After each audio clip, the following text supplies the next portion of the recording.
السلام علیکم دوستو، اس گروپ کے سارے دوستوں کو شب برات کی خوشیاں مبارک ہوں، اور آپ سب سے میری ایک التجا ہے کہ آپ سب مجھے اپنی دعاؤں میں یاد رکھنا۔ اس بابرکت رات میں اللہ پاک آپ کو ڈھیروں خوشیاں عطا فرمائے، آپ کے نیک اور جائز مقاصد پورے فرمائے، اور جو کوئی بھی پریشانی ہے وہ دور فرمائے، جو کوئی بھی بیماری ہے وہ دور فرمائے۔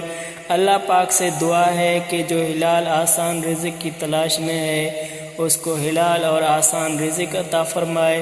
اللہ پاک سے دعا ہے کہ جو بے جا قید میں بند ہیں ان کو خلاصہ نصیب فرمائے۔ اللہ پاک سے دعا ہے جو اولاد کے خواہش مند ہیں ان کو اللہ پاک نیک اور صالح اولاد عطا فرمائے، اور اللہ پاک سے دعا ہے کہ ہم سب کو اس دین اسلام پہ یعنی کہ صراط مستقیم پہ چلنے کی توفیق عطا فرمائے۔ آمین بجاہ سید المرسلین خاتم النبیین۔